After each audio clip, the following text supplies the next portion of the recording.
Terry was born in 1911. His grandfather was a judge in India. It's an Irish family. His father, Frank Rattigan, Major Frank Rattigan, was a diplomat, a fairly licentious diplomat at that, who finally got fired from the diplomatic service for an affair with the Princess of Greece of the day. Terry was one of two brothers. His elder brother Brian had been born just before him, but he was born. His maternal grandmother, whose house it was in Kensington, was effectively the family home, because Frank and his wife disappeared to Tangier and various other places. And so Terry was a pretty lonely boy. And it was his grandmother who first took him to the pantomime and first gave him his love of the theatre. He went away to school as a small boy and then followed his father, Frank, to Harrow, where his father had cut a very considerable figure. He was a very dashing sportsman and captain of the first 11 cricket team. Terry was also a fine cricketer, perhaps not quite as fine as his father, but nevertheless was in the first 11 from a very early age, and had a flair for Latin. In fact, one of his characters was based on the Latin master at Harrow. The Browning version, the Croc, is based on his Latin master. But while he was at Harrow, he developed, I suppose, what you might describe as his first full-scale homosexual affair. Nevertheless, Terry had a successful career at Harrow. He wrote a play or two. He'd been trying to write a play since his prep school at Sandroyd in Dorset. He'd written sort of outlines of plays and little ideas for plays. And he was fascinated by the Greek playwrights. He went to Oxford. He went up to Oxford, to Trinity. And it was there that he first really discovered what the theatre was all about. The Oxford University Dramatic Society, OUDS, was a very powerful force in the 1930s at Oxford. Many people went there, and many went on to be very considerable figures in the theatre. It was there that he first met John Gielgud and John Perry, who were to become significant influences on his later career. And it was there too that he got his first taste for acting. A small walk-on part in a very famous production that Gielgud launched with Peggy Ashcroft of Romeo and Juliet. I think Terry learned pretty quickly that acting wasn't his game, but he loved the theatre. And so he decided, well, I think he decided some time before, that he would continue to write. And he wrote a play, actually quite a successful little play called First Episode, which was put on in the then Kew Theatre in Kew, near Kew Bridge in London, and got a transfer into the Comedy, then the Comedy Theatre, now the Pinter Theatre in the West End. It convinced Terry that he didn't need to complete his degree and that he could give up and become a full-time dramatist. He decided he would go back and live with his father, who by this time had been dishonourably discharged from the diplomatic service, and his father was very against this, thought it was a dreadful idea, but nevertheless agreed, after a good deal of argument, that he should have a go. Terry's mother, Vera, who Frank's wife, was very supportive of her son, indeed continued to be throughout his life, and she died only a few years before he did, ironically. So with that in mind, and with the success of a play actually on in the West End, however briefly, Terry set out to become a playwright. It wasn't an easy road. The fact that Terry was gay was an absolute central part of his character. He never denied it, except to his mother, to whom he never admitted it. He would allow his father to entertain his conquests, because his father was a great womanizer, in his flat in Mayfair, while his boyfriend, who was living upstairs, sat on the stairs waiting for his father and the girlfriend to leave. He was always had a permanent lover and then a series of others. Homosexuality was Terry's entire life, but of course, as everyone knows, at that point it was illegal, and to be found out practicing as a homosexual could lead to imprisonment.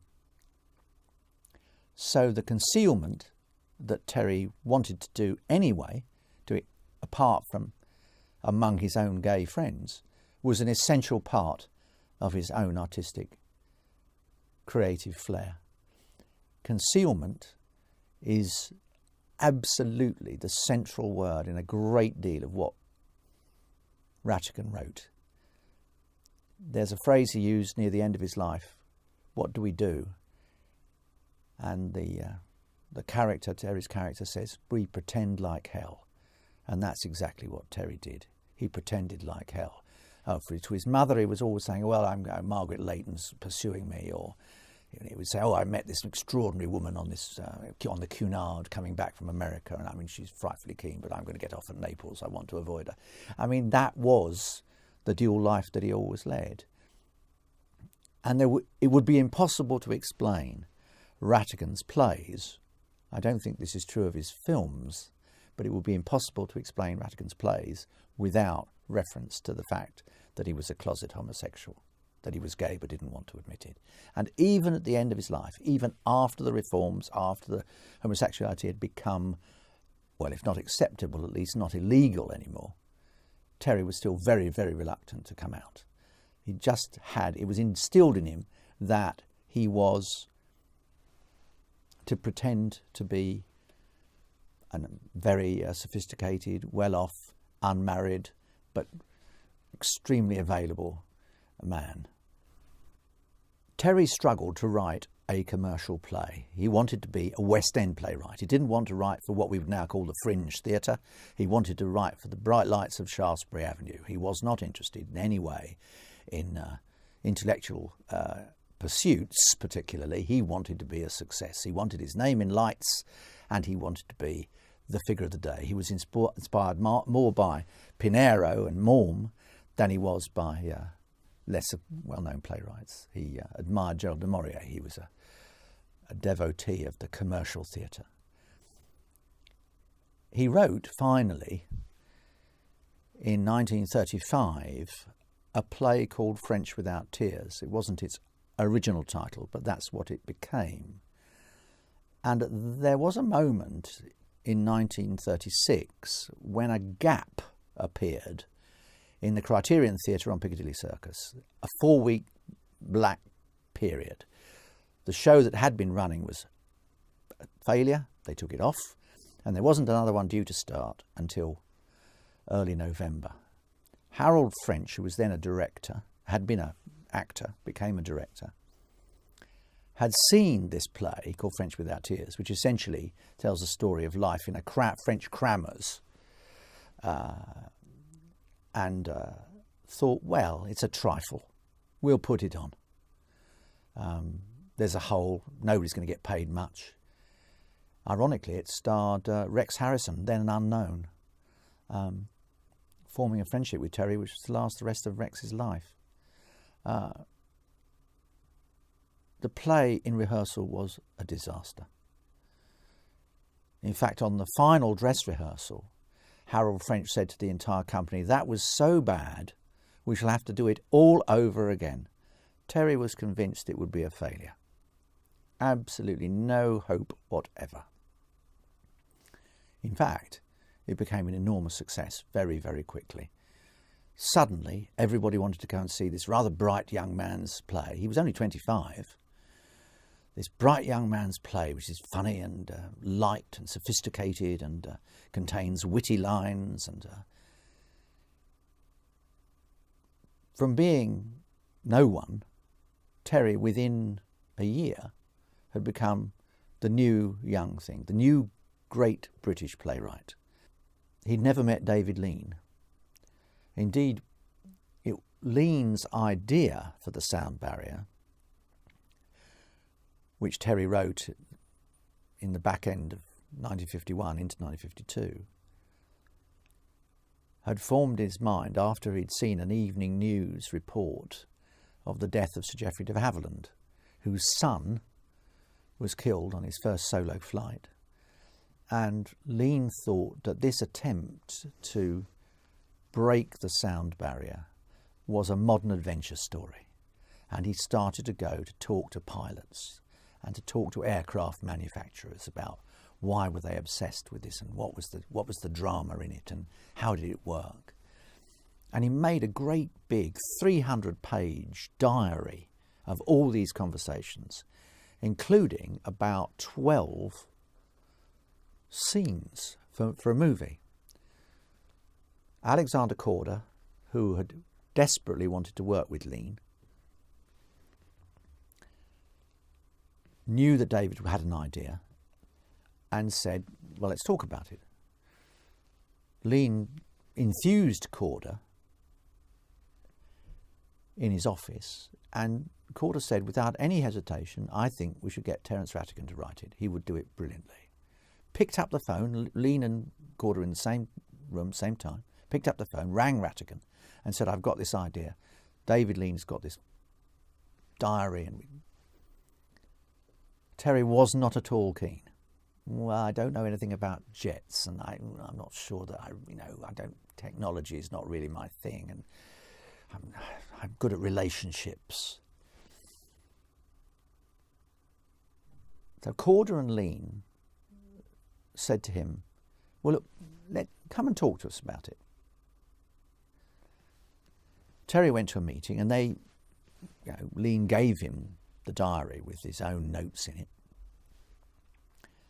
And they said, well, come and meet some of the plane makers, the people at de Havilland who were creating the Comet, and the first proper jetliner, the first commercial jetliner. And Terry went to meet them with Lean and was enormously impressed. He said, they're not a bit like the chaps I flew with in the war. They're really quite quiet, and they're not at all assuming, and it's not bravado, it's all very controlled. And I think that was what really appealed to Terry, that these men were controlled. They weren't twirling their moustaches and always carrying a Labrador in the back of the sports car. They were rather serious. And so Terry agreed to write the screenplay. When he'd completed it, he took it to Lean and Lean's then assistant producer, and they both didn't like it at all. Terry had written about a plane maker, Sir John Ridgway, his son, another son, and somehow it didn't work. It was Korda, when he saw the draft, said, oh, no. Why don't you make one of those two sons of the plane maker a daughter? And she marries the test pilot. That way you have a trilogy. There is a triangle at the heart of the film. And Terry, to his eternal credit, said, you're absolutely right. I should have thought of that. Father-daughter is a much more powerful relationship than father-son. And the film script was duly amended to reflect that. It would be fair to say that Alexander Korda had another agenda. He was very keen that the film should star David Lean's then wife, Anne Todd, and the concept of having a daughter in a principal role in relationship to Sir John Ridgway, eventually played by Ralph Richardson, was very important. It might be worth saying Lean and Anne Todd were not getting on. In fact, their relationship fractured, probably forever, during the filming of The Sound Barrier. In fact, Lean confessed to one of his crew at one point, never put your wife in a picture. It's a disaster. And indeed, this was the last film they ever made together. But what that gave, what the casting of Anne Todd and the creation of a daughter for Sir John Ridgway gave the film, was an emotional depth that just having a group of men, plane makers and test pilots, didn't have.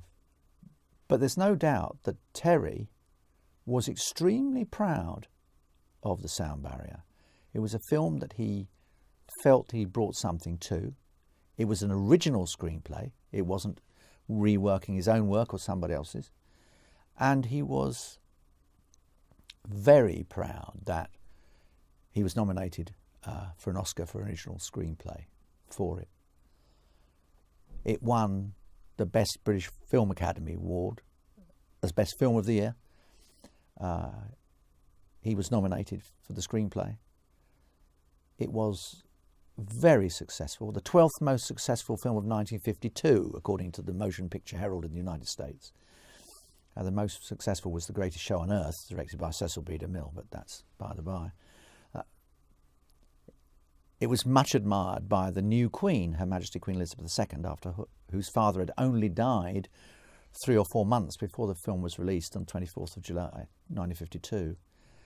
She liked it very much. The then Prime Minister, Winston Churchill, returned to office after the election in 1951, was also a huge admirer and demanded a special screening of it. It made a great deal of money. Interestingly too, David Lean liked it very much too. He was immensely proud of it, and at a particular meeting 35 years later, near the end of David's life, when he was asked what film he would like to show to an assembled group of technicians, master technicians, he did not choose Lawrence of Arabia. He did not choose Bridge on the River Kwai. He chose The Sound Barrier because he thought it showed his grasp of the cinema at its height. And it also demonstrated that perhaps for the first time he could use a large canvas. The scenes in the air, which weren't incidentally shot by David, they were shot by the second unit, but never mind, showed a breadth that would then reappear on the River Kwai and in Lawrence and in Ryan's Daughter. Basically, Rattigan wasn't ever a great researcher. He met a couple of pilots. Basically, Terry wrote it out of his head. He didn't. He had an idea for the relationships, which didn't quite work, so he went back and redid it. He knew what the emotions were: risk, uncertainty. Do you really love me? One of his questions, of all questions in all of his work. How does that love show itself? And to some extent, he brought his father, Frank, Major Frank Rattigan, to life in the figure of Sir John Ridgway. In many ways, Sir John Ridgway is Frank Rattigan. Domineering, single-minded, difficult, cold, except when it came to girls, young girls. A man who wasn't capable of what you might describe as much in the way of affection. He was a martinet who never listened to anyone except himself. So he brought his own research, but he wasn't a man who sat on the top of a bus, as Alan Bennett always says he does, and listened to conversations. Terry didn't really do that. Well, what is it, Dad? Galaxy in Andromeda. How far away is that? Oh, about 700,000 light years. You mean that what I'm seeing now is the way this galaxy looked 700,000 years ago? That's right. I'm looking into the past then, aren't I? In a manner of speaking. Is there a way of looking into the future? Yes. How? Through that telescope. What you see there is the past, the present, and the future, all in one. The process of continuous creation. Stars die, stars are born. No beginning, no end. Yes, you can see into the future out there, all right. Many of the Nice hobby you've characteristics got of here. every Rattigan play can be found in the sound barrier. Reserve, for example. Never expressing anything too dramatically. No hysteria. Lots of control. Lots of care. Oh no, we mustn't. That's a subject we shouldn't touch on. We can touch on it elliptically, but no, that's far too close to the bone. After all, we must keep up appearances. We must preserve the mask. That element of Rattigan is abundantly clear in the sound barrier. And it's also abundantly clear in, for example, the Browning version, or, for example, the Deep Blue Sea. It is that, what I suppose was then called a stiff upper lip, that absolutely held firm throughout the sound barrier, no matter what would have happened. There's no weeping in the sound barrier. It's not a Rattigan quality. You would never find a Rattigan woman weeping. You would never find a Rattigan woman sobbing on the side of the stage, any more than you'd find a Rattigan man being over-affected. Rattigan had an enormous respect for David Lean. After all, this was the man who'd done Oliver Twist and Great Expectations. He thought that Lean was a wonderful filmmaker. But Terry wasn't a great lover of film sets. He found it very dull, a lot of sitting about and waiting for nothing to happen. And besides, he was preparing the Deep Blue Sea, along with Frisk Banbury, its director, for its West End opening. So he just let David get on with it. He was very admiring of it when he saw a cut. But as far as he was concerned, that was a job done. Terry was very much a commercial screenwriter.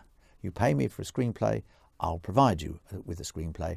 After that, it's over to you. I'm keeping entirely out of the way. Do with it whatever you want. Rattigan was enormously proud of the sound barrier.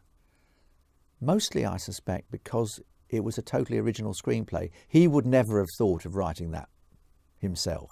It's not an idea he would ever have had. But it was a perfect example for him to demonstrate to the world that he was literally a master craftsman when it came to creating stories. And that gave him enormous pleasure.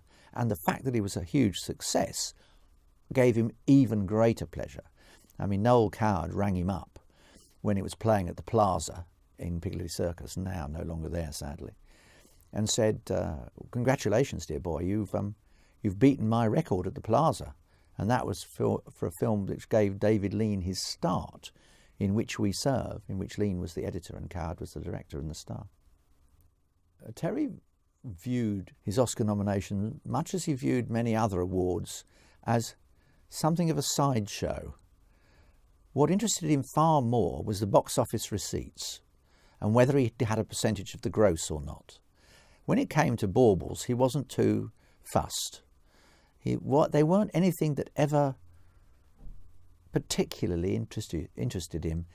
He wasn't wild about award ceremonies or award dinners or anything like that. He seemed quite happy to have dinner on his own or with friends.